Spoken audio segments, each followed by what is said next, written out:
ಬೆಳೆ ವಿಮೆಯಲ್ಲಿ ಗದಗ ಜಿಲ್ಲೆಯಲ್ಲಿ ಲಫ್ಡಾ ನಡೀತಾ ಇದೆ. ವಿಮೆಯಲ್ಲಿ ಏಜೆಂಟರಿಂದ ರೈತರಿಗೆ ಅನ್ಯಾಯವಾಗ್ತಾ ಇದೆ.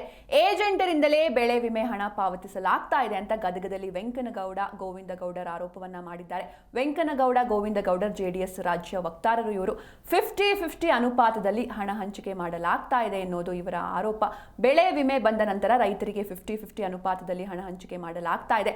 ಜಮೀನಲ್ಲಿ ಇರುವ ಬೆಳೆಗಳೇ ಬೇರೆ, ಆದರೆ ಇನ್ಶೂರೆನ್ಸ್ ಕಟ್ಟುವ ಬೆಳೆ ಬೇರೆಯಾಗಿರುತ್ತೆ.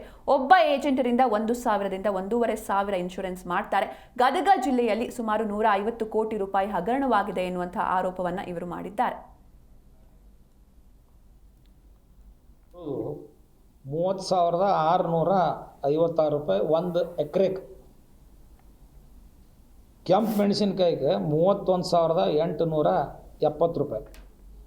ಗೋವಿನ ಜೋಳಕ್ಕೆ 22,000, ಹೆಸರಿಗೆ 13,000 ಬರ್ತೈತಿ. ಇವೆಲ್ಲ ಮಳೆ ಆಧಾರಿತ ಬೆಳೆಗಳು ಅಂಥೇಳಿ ಇವರು ಇದನ್ನು ಮಾಡಿ ಎಂಟ್ರಿ ಮಾಡ್ತಾರೆ. ಇವರು ಏನು PR ಇದನ್ನು ಮಾಡ್ತಾರೆ, ತಲಾಟಿ ಅದನ್ನು ಅಪ್ರೂವ್ ಮಾಡ್ತಾನೆ. ಅವ ಅಪ್ರೂವ್ ಮಾಡಿದ ಮ್ಯಾಗ ಇನ್ಶೂರೆನ್ಸ್ ಕಂಪ್ನಿಯವರು ದುಡ್ಡು ರಿಲೀಸ್ ಮಾಡ್ತಾರೆ. ರೈತರಿಗೆ ದುಡ್ಡು ಹೋದ್ಮೇಲೆ ಇವ್ರು ಅಲ್ಲಿ ಹೋಗಿ ರೈತರ ಕಡೆ ಅದು ಬಂದೈತಿ ನಮಗೆ ಅರ್ಧ ಕೊಡ್ರಿ ಅಂಥೇಳಿ ಇವ್ರು ಅರ್ಧ ರೊಕ್ಕ ಇಸ್ಕೊಂಬರ್ತಾರೆ. ಇನ್ಶೂರೆನ್ಸ್ ಪ್ರೀಮಿಯಮು ಒಂದು ಎಕರೆಗೆ ಭಾಳ ಅಂದರೆ 200, ಮ್ಯಾಕ್ಸಿಮಮ್ ಅಂದ್ರೆ 450 ರೂಪಾಯಿ.